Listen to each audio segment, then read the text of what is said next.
আমার প্রিয় জবা ফুলের গাছের ডালটা কেমন শুকিয়ে যাচ্ছে দেখো। মা, আমার গাছটা কি মরে গেল? আমার গাছটা মরে গেল। কিভাবে বাঁচাবো আমি এবার আমার গাছটাকে? পাতাগুলো যেন কেমন শুকিয়ে যাচ্ছে। ও মা, দেখো না, কিছু একটা করো না। ও মা। আর একটা আওয়াজ মুখে শুনি, এই ডাল আমি পিঠে ভাঙবো। কখন থেকে বলে যাচ্ছি, গাছের থেকে ডাল কাটার পর পাতা এভাবে নেতিয়ে যায়। চুপ করে এখানে দাঁড়িয়ে থাকো, যত সব বাজে কাজ। একটু দুপুরবেলা গা এলিয়ে বসবো ভাবলাম, তা না, এক জবা ফুলের ডাল নিয়ে পড়েছে। দুপুরবেলা বিশ্রাম নেওয়ার সময় মৌ তার মাকে নিয়ে এই জবা ফুল গাছের ডাল লাগাতে এসেছে বলে মা বেশ রেগে গেছে। তার ওপর ডালের পাতাগুলো নেতিয়ে যাচ্ছে বলে মৌ সেই তখন থেকে কান্না জুড়ে দিয়েছে। কোনো মতে মেয়েকে চুপ করিয়ে কোদাল দিয়ে মাটি খুঁড়তে যেতেই ঘটে আরেকটা ঘটনা। ও মা, এ আবার কি চকচক করছে? মাটির তলায় কেউ পিতলের বাসন পুঁতে রেখেছে নাকি? কি হলো রে বাবা, এটা উঠাতে পারছি না কেন? মনে হচ্ছে আরেকটু মাটি খুঁড়তে হবে।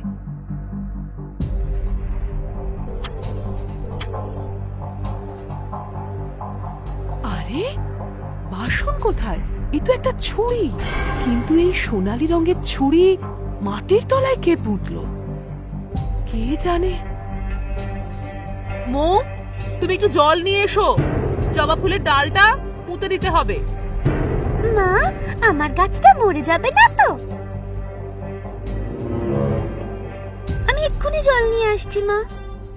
ভালো করে গাছের ডালটা পুঁতে মাটি চাপা দিয়ে দেয়, আর তারপরেই মৌ জল নিয়ে এসে গাছের গোড়ায় ভালো করে দিয়ে দেয়।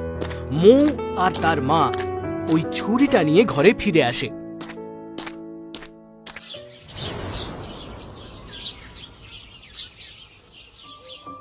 মা, তুমি বললে এটা পিতলের ছুরি, কিন্তু আমাদের ঘরে পিতলের বাসন এত তো চকচক করে না। এটা সোনার ছুরি নয় তো? সোনা, রূপো, পিতল যাই হোক না কেন, এটা এখন এই বাক্সের মধ্যে পরিষ্কার করে ঢুকিয়ে রাখবো। আর সন্ধেবেলা পড়তে বসে যদি একটুও ঘুমিয়েছো, তবে দুমদাম করে পিছে পড়া থেকে তোমাকে আজ কেউ রক্ষা করতে পারবে না। মৌ কোনো কথা না বলে বিছানায় গিয়ে চুপটি করে শুয়ে পড়ে। মাও মৌয়ের পাশে গিয়ে একটু গা এলিয়ে দেয়। হঠাৎ এই দুজনেই চমকে ওঠে মৌয়ের কাকিমার চিৎকারে। ও মা গো, কে কোথায় আছো? শিগগিরই এসো, কেমন ভুতুড়ে কাণ্ড হচ্ছে বড়দির ঘরে, একবার দেখো। এসো গো।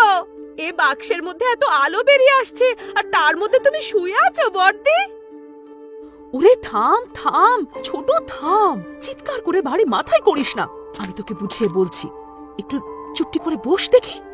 উফ, তোদের জ্বালায় একটু শান্তিতে চোখ বন্ধ করে যে শুয়ে থাকবো তার উপায় নেই। এই বাক্সের মধ্যে থেকে এত আলো কোথা থেকে এলো আমি জানি না। মা, কাকিমাকে বলো ওই সোনার মতো দেখতে ছুরিটার কথা। কি বলছিস রে মৌ? সোনার মতো দেখতে ছুরি মানে?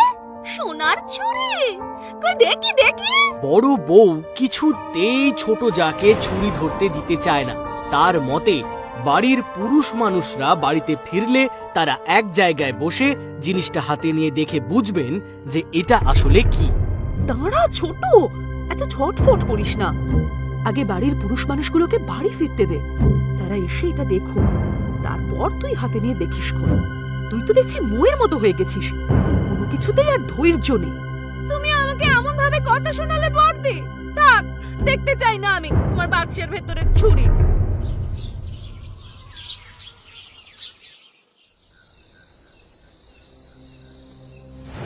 সন্ধ্যের পর বাড়ির পুরুষ মানুষেরা বাড়িতে ফিরে এলে তাদের চা জল খাবার দিয়ে বড় বউ সকলের সামনে কথাটা তোলে। আজ তাড়াতাড়ি তোমরা জল খাবার খেয়ে নাও, তোমাদের সকলকে আমি একটা জিনিস দেখাবো। আজ মৌয়ের বায়না মেটাতে বাগানের পেছন দিকের জবা ফুলের ডাল লাগাতে গিয়ে মাটি খুঁড়তেই একটা সোনালী রঙের ছুরি পেয়েছি। এই ছুরি আদৌ সোনার না পিতলের, তোমরা একটু পরখ করে দেখো দেখি। ছোট তো আর তর সইছে না হাতে নিয়ে না দেখা পর্যন্ত। কি বলছো বড় বউ? খামোখা আমাদের বাড়ির তলায় কে সোনার ছুরি পুঁততে যাবে শুনি? কি দেখতে কি দেখেছো দাও দাও, জিনিসটা নিয়ে এসো, আমি এক্ষুনি বলে দিচ্ছি ওটা কিসের। কি বলছো বৌমণি? তুমি সোনার ছুরি পেয়েছো, তাও আবার আমাদের বাগানের মাটির তলা থেকে। আমাদের তো ভাগ্য ফিরে এলো গো। এবার আমাদের বড় লোক হতে আর কেউ আটকাতে পারবে না, তাই না দাদা? তোমরা স্বপ্ন দেখা বন্ধ করো দেখি। দাও বড় বউ, ছুরিখানা নিয়ে এসো, দেখি সোনার নাকি লোহার। ছুলেই তো বোঝা যাবে। যাও যাও, নিয়ে এসো। সকলে বারান্দায় বসে জল খাবার খাচ্ছে, আর বড় বউ ছুরি আনতে যেই মাত্র বাক্সটা খুলেছে অমনি সারা ঘর আলোয় আলো হয়ে উঠেছে। আর এত আলো যেন চোখ ঝলসে যাচ্ছে বড় বউয়ের। ওরে বাবা, এ তো সূর্যের মতো আলো ফেলছে দেখছি। ঠাকুর, এ যাই হোক না কেন, আমার সংসারে মঙ্গল করো মা। অনেক কষ্টে সুখ শান্তি ফিরে এসেছে আমার সংসারে। কোনো কিছুর জন্য যেন সেটা নষ্ট না হয়, শুধু এটা তুমি দেখো। আমি তোমার সংসারের সুখ শান্তি নষ্ট করতে আসিনি গো। তুমি আমাকে এত বছর পর মুক্তি দিয়েছো, তাই তোমাকে রক্ষা করা আমার দায়িত্ব। ও মা গো, এই ছুরির ভেতর থেকে আওয়াজ এলো না? ছুরি কথা বলতে পারে? এই কথা তো আমি বাপের জন্য শুনিনি বাপু। কি ভুতুড়ে কারবার রে বাবা। জয় রাম, জয় রাম, জয় রাম। আমি ভূত নই গো, আর তোমাকে ভয় দেখাবো বলে আমি কথা বলছি না।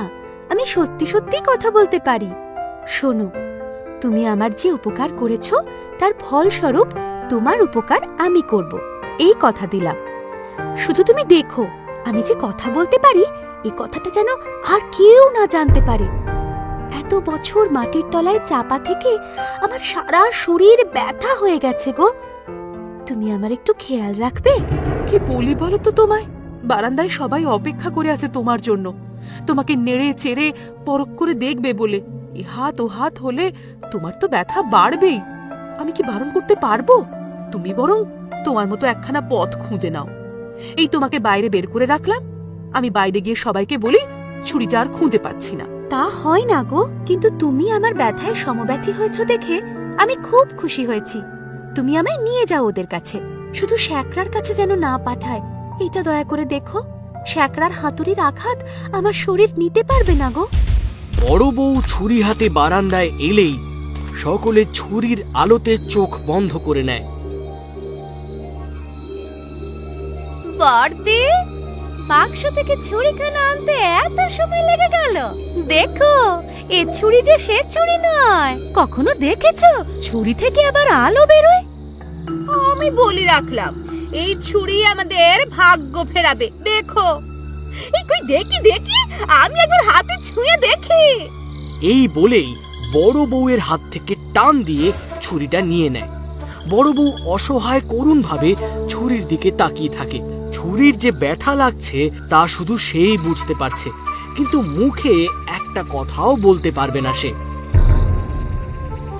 জিনিসটা বেশ পুরনো বুঝলি, এখনকার ধাতু নয়, এটা বেশ ভারীও আছে দেখছি। কোনো রাজরাজড়ার আমলের ছুরি বোধহয়, যুদ্ধের সময় মাটিতে পুঁতে রেখে পালিয়েছে। তখনকার দিনের জিনিসপত্র কথাও বলতে পারতো, জানো মো। আমাদের এই ছুরিটাও কথা বলবে বাবা? খেয়ে দেওয়ার কাজ নেই, ছুরি কেন কথা বলতে যাবে শুনি? দাও, দেখা হয়ে গেছে সকলে, আমি এবার এটা বাক্সে তুলে রাখি। আমায় একটু দাও দেখি। ওরিয়া বাবা, এ তো বেশ ভারী। দাদা, তোমার কি মনে হয় শ্যাকরার কাছে বিক্রি করলে কেমন দাম পাবো? এই ছুরি কেনার মতো মানুষ আমাদের গ্রামে নেই রে, শহরে নিয়ে যেতে হবে এটাকে। তবে বিক্রি করে কত দাম পাবো জানি না, কিন্তু একবার হাত ছাড়া হয়ে গেলে এই জিনিস আর ফিরে পাবো না। হ্যাঁ হ্যাঁ, একেবারে ঠিক কথা বলেছে মৌয়ের বাবা। আমারও তাই মনে হয়, কোনো শ্যাকরার কাছে নিয়ে গিয়ে কাজ নেই। নিজেদের ভিটে থেকে পাওয়া গেছে এত মূল্যবান জিনিস, এ ঠাকুরের সিংহাসনে রেখে আমরা পুজো দেবক্ষণ। বর্দি, এটা ছুরি, কোনো ঠাকুর দেবতা নয়। তুমি সারাদিন ঠাকুর ঠাকুর করেই যাও। ঠাকুরের সিংহাসনে রাখলে কি আমাদের টাকা আসবে? বৌমণি, তুমি এটা বাক্সে ভরে রাখো, কাল বড় বাজার নিয়ে গিয়ে বড় সোনার দোকানে দেখিয়ে আনবো। দেখলেই তো আর বিক্রি করে দিচ্ছি না। তুমি কি বলো দাদা? এটা বাক্সে ভরে রাখো এখন, দেখতে দেখতে অনেক রাত হয়ে গেছে। চলো চলো, আমরা সবাই রাতের খাওয়া দাওয়া সেরে শুয়ে পড়ি, কাল ভোরবেলা উঠে বড় বাজার বেরোতে হবে।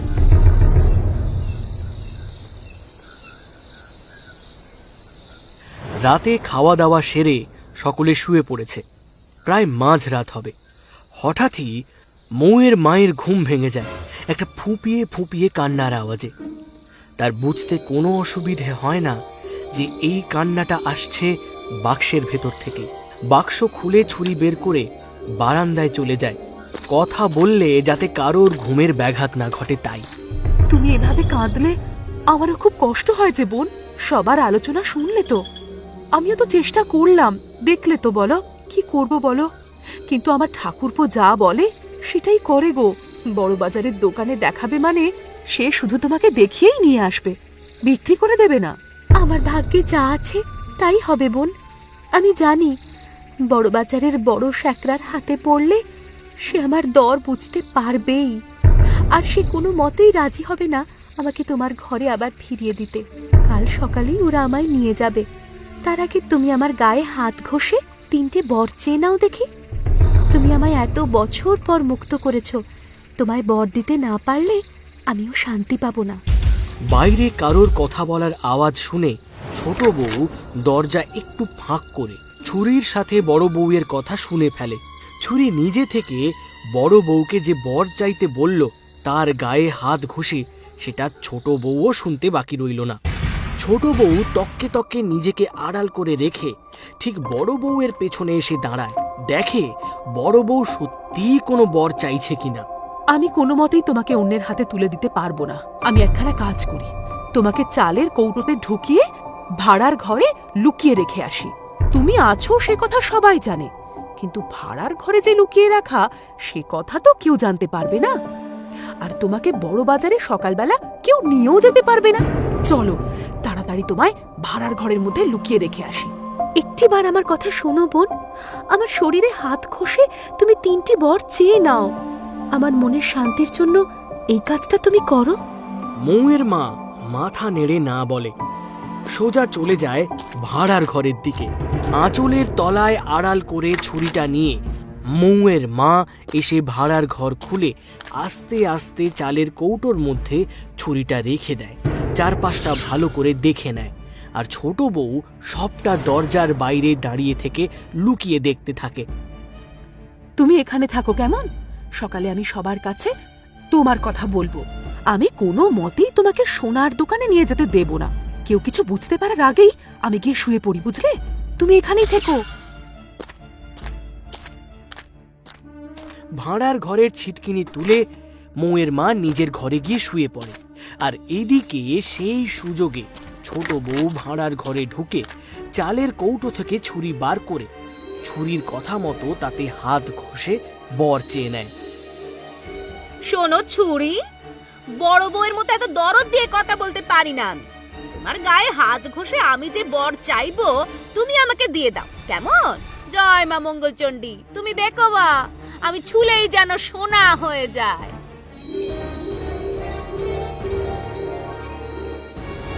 আর সঙ্গে সঙ্গে ছুরির আলো আরো ঝলমল করে কথা বলে উঠল। তুমি এই বর পেলে খুশি হবে? তবে তাই হোক।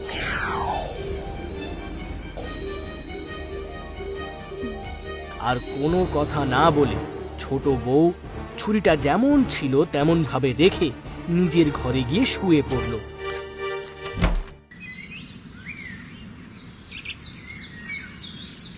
সকাল হতেই ছোট বউ কান্নাকাটি করে একেবারে সারা বাড়ি মাথায় করে তুলে নেয়, কারণ গতকাল রাত থেকে সে যা যা স্পর্শ করছে সবটাই সকাল হতেই সোনা হয়ে গেছে। গোটা ঘর ভর্তি সমস্ত জিনিসপত্র শুধু সোনায় মুড়ে রয়েছে। বাড়ির বাকিদের মাথায় হাত। এ কি কাণ্ড করলো ছোট বউ! সোনা, আমার চারপাশে সব সোনা হয়ে গেছে। কি গো, দেখো আমি যা স্পর্শ করছি সেটাই সোনা হয়ে যাচ্ছে। দেখলে আমার বুদ্ধি? এই জগতের সব থেকে বেশি সোনার অধিকারিণী হব আমি। একটু জল খেয়ে নি, কখন থেকে জল তেষ্টা পেয়েছে।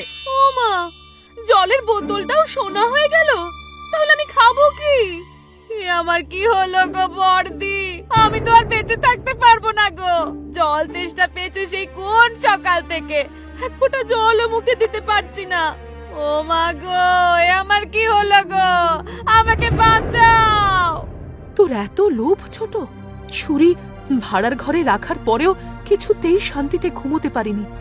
গোটা রাত ছটফট করেছি, এইটুকু সময়ের মধ্যে তুই এত বড় কাণ্ড ঘটিয়ে ফেললি। ঘুম থেকে উঠে অবাক হয়ে গেছে চারপাশে এত সোনালি রং দেখে। তুমি এতটা নীচ কাজ করতে পারলে ছোট বউ? লোভ সামলাতে না পারলে কি হয় বুঝতে পেরেছো ছোট বউ? এখন থেকে যতদিন বাঁচবে তোমাকে এভাবেই থাকতে হবে। তোমার চোখের সামনে আমরা সবাই খাওয়া দাওয়া করব, কিন্তু তুমি জলস্পর্শ পর্যন্ত করতে পারবে না। আমার কি দোষ? বর্দি মাঝরাতে ছুরি বারান্দায় নিয়ে এসে তার সাথে একেবারে সই পাতানো গল্প জুড়ে বসেছিল। আমি তো ওদের কথার আওয়াজ শুনে বারান্দায় লুকিয়ে দেখতে আসি, আর ভাড়ার ঘরে লুকিয়ে রাখার পর ছুরিতে গা ঘষে বর চেয়ে ফেলি। যা ছোবো তাই যেন শোনা হয়। সব দোষ বর্দির, সে লুকিয়ে রেখেছে ছুরির কথা সবার কাছে। এখনো সময় আছে, নিজের দোষ স্বীকার করে নে ছোট। এভাবে নিজের অন্যায় অন্যের ওপর চাপিয়ে দিলে মৌ কি শিখবে তোর থেকে? আমি হাত জোর করে ক্ষমা চাইছি বর্দি। তুমি পারো আমাকে বিপদ থেকে রক্ষা করতে। তুমি বললে চুরি তোমার কথা শুনবে। আমাকে বাঁচাও দিদি, বেঁচে থাকতে তোমার কথার অবাধ্য হব না, কথা দিলাম। আর কখনো লোভে পড়ে ভুল কাজ করব না, এই কান ধরে বলছি। আমাকে ক্ষমা করে দাও। মমতা ভরা মৌয়ের মায়ের মন ছোট বউয়ের করুণ কান্নায় গলে যায়। সে বুঝতে পারে সত্যিই ছোট বউ তার ভুল বুঝতে পেরেছে। জল না খেলে কেউ বেঁচে থাকতে পারে না, এ কথা তো আমরা সকলেই জানি। বেলা গড়িয়ে দুপুর হতে যাচ্ছে, এখনো এক ফোঁটা জল গলা থেকে নামেনি। আর এইভাবে থাকলে সত্যিই শরীর খারাপ হয়ে যাবে। সকলে ছোট বউকে নিয়ে বারান্দায় এসে বসে, আর মৌয়ের মা ভাড়ার ঘর থেকে ছুরি নিয়ে ঠাকুর ঘরে যায়। ঠাকুরের সিংহাসনে ছুরি রেখে হাত জোড় করে করুণভাবে মৌয়ের মা প্রার্থনা করতে থাকে ছোট বউয়ের জন্য। আর বাড়ির সকলে এসে ঠাকুর ঘরে বসে। বোন, তুমি ছোটকে ক্ষমা করে দাও। ও অনেক বড় অন্যায় করে ফেলেছে, ওকে আবার আগের মতো করে দাও। তোমার কাছে আমি এই বর চাই, দয়া করে ফিরিয়ে দিও না আমায়। আমাকে ক্ষমা করে দাও। আমি আমার ভুল বুঝতে পেরেছি। লোভে পড়ে তোমার কাছে এমন একটা বর চেয়ে ফেলেছি। আমি চাই না সোনা দানা, আমাকে তুমি দয়া করে আগের মতো করে দাও। তুমি যখন তোমার ভুল বুঝতে পেরেছো, আবার যখন তুমি আমার কাছে বর চাইছো আগের মতো হয়ে যেতে, তবে তাই হোক। তুমি যদি এতে খুশি হও, হয়ে যাও তুমি আগের মতো। ছুরির কথা শেষ হওয়া মাত্রই ছোট বউ পাশে থাকা জলের গ্লাস থেকে জল খেতে গেলেই সে আবার আগের মতো জল খেতে পারল। এই জল যেন তার কাছে অমৃত সমান হয়ে গেল। সে তার নিজের আগের জীবন ফিরে পেয়ে সমস্ত সুখ যেন ফিরে পেয়েছে। এবার তোমরা সকলে আমাকে একটা কথা দাও। এই ছুরি স্বয়ং মা লক্ষ্মীর পাঠানো আমাদের জন্য উপহার। এই ছুরি আমরা আজীবন কাল লক্ষ্মীর পায়ের কাছে রেখে পুজো করব। দয়া করে তোমরা আমার কথায় না বলো না। বাড়ির বাইরে আমি কোনো মতেই বের করতে দেব না এই ছুরিকে। আমার ভরা সংসারের সুখ কোনো মতেই যেন নষ্ট না হয়। এই বর দাও তুমি আমাদের বোন। তুমি যদি এতে খুশি হও, তবে তাই হোক। তোমার সংসারের সুখ শান্তি মঙ্গল বাঁধা থাক তোমার ঠাকুর ঘরে। মঙ্গল হোক তোমাদের। আর সেদিন থেকে মৌদের বাড়িটা সুখের চাদরে মুড়ে রইল। কারোর মধ্যে কোনো দ্বিধা দ্বন্দ্ব থাকলো না। সকলেই বেশ সুখে শান্তিতে আনন্দে দিন কাটাতে লাগলো।